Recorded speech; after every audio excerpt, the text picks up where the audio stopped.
कोई भले ही अलग अलग स्किल्स का हो, लेकिन सभी प्लेयर्स अपनी टीम की जीत के लिए खेलते हैं। और मैं तो भारत की डेवलपमेंट स्टोरी और वॉलीबॉल में भी बहुत सी बातें कॉमन देखता हूं। वॉलीबॉल हमें सिखाती है कि कोई भी जीत अकेले नहीं होती। हमारी जीत हमारे कोऑर्डिनेशन, हमारे विश्वास और हमारी टीम की तत्परता पर निर्भर होती है। हर किसी की अपनी भूमिका है, अपनी जिम्मेदारी है, और हम तभी सफल होते हैं जब हर कोई अपनी जिम्मेदारी को बखूबी निभाता है, गंभीरता से निभाता है। हमारा देश भी इसी तरह आगे बढ़ रहा है।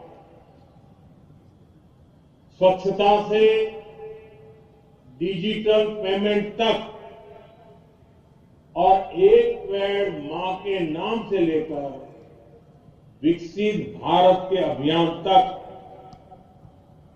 हम इसलिए प्रगति कर रहे हैं क्योंकि देश का हर एक जन, हर एक वर्ग, हर प्रांत एक सामूहिक चेतना से, इंडिया फर्स्ट की भावना से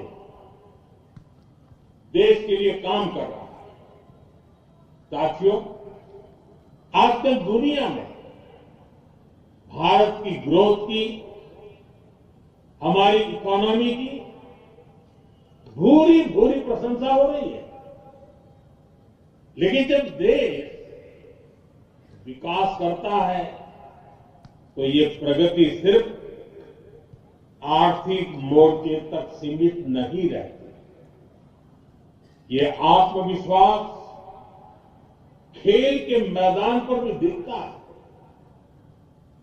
यही हम बीते कुछ सालों में हर स्पोर्ट्स में देख रहे हैं।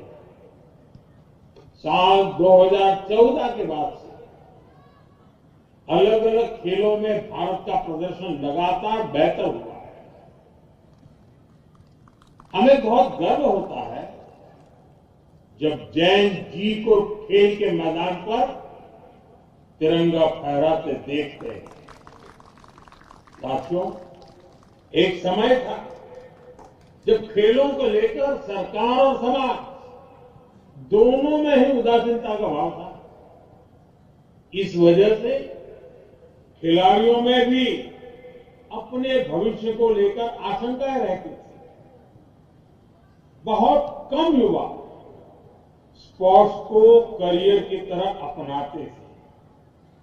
लेकिन बीते दशक में स्पोर्ट्स को लेकर सरकार और समाज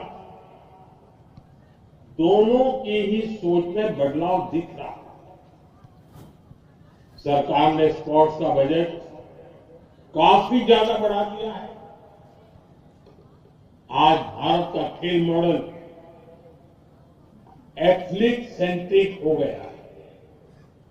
टैलेंट की पहचान, साइंटिफिक ट्रेनिंग, उनके न्यूट्रिशन का ध्यान और पारदर्शी चयन, और हर स्तर पर खिलाड़ियों के हितों को सर्वोपरि रखा जाता है। साथियों, आज देश रिफॉर्म एक्सप्रेस पर सवार है। देश का हर सेक्टर, हर डेवलपमेंट डेस्टिनेशन इस रिफॉर्म एक्सप्रेस से जुड़ रहा है, और स्पोर्ट्स का डेस्टिनेशन भी इसमें से एक है। स्पोर्ट्स सेक्टर में भी सरकार ने बड़े रिफॉर्म्स किए। नेशनल स्पोर्ट्स गवर्नेंस एक्ट और खेलो भारत नीति 2025 इस प्रकार के प्रावधानों से सही टैलेंट को अवसर मिलेगा। खेल संगठनों में ट्रांसपेरेंसी बढ़ेगी। देश के युवाओं को स्पोर्ट्स और एजुकेशन दोनों ही क्षेत्रों में एक साथ आगे बढ़ने का अवसर मिलेगा। साथियों, आज टॉप जैसे इनिशिएटिव से भारत में स्पोर्ट्स इकोसिस्टम ट्रांसफॉर्म होगा। एक तरफ हम अच्छा इंफ्रास्ट्रक्चर और फंडिंग मैकेनिज्म तैयार कर रहे हैं और इसके साथ ही नौजवानों को शानदार एक्सपोजर देने के लिए भी काम कर रहे हैं। आपने गौर किया होगा, बीते दशक में कई शहरों में फीफा अंडर 17 विश्व कप, हॉकी विश्व कप, चेस से जुड़े बड़े इवेंट्स, ऐसे 20 से अधिक प्रमुख अंतर्राष्ट्रीय कार्यक्रम आयोजित किए। 2030 के कॉमनवेल्थ गेम्स भी भारत में ही होने जा रहे हैं।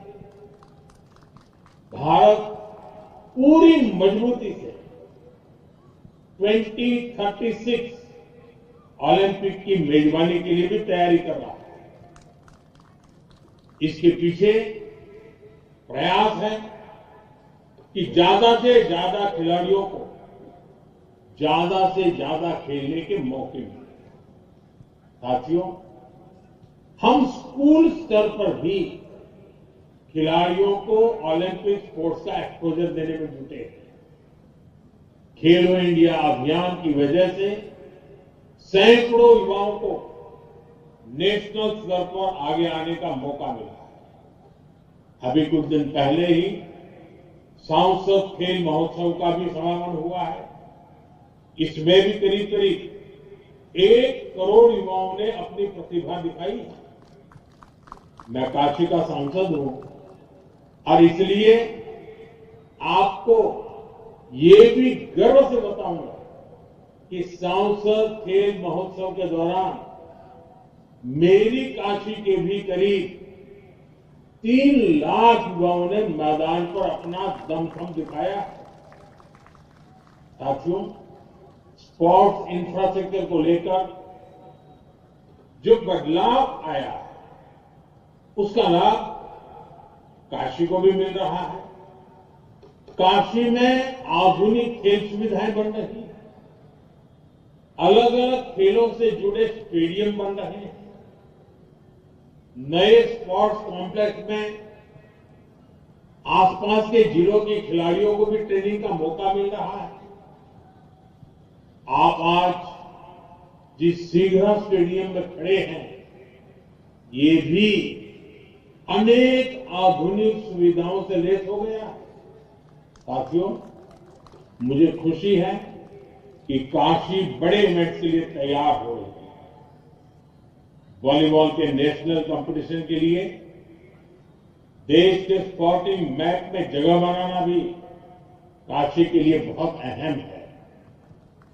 और स्पोर्ट्स इवेंट से पहले भी काशी में ऐसे कई आयोजन हुए जिससे यहां के लोगों को, यहां की लोकल इकोनॉमी को परफॉर्म करने के बड़े अवसर मिले।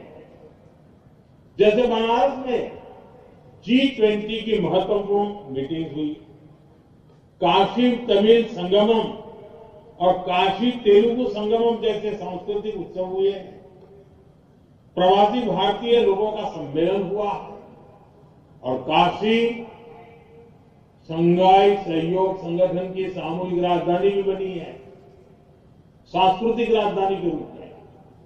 आज इन उपलब्धियों में ये चैंपियनशिप भी एक रत्न के रूप में जुड़ रही है।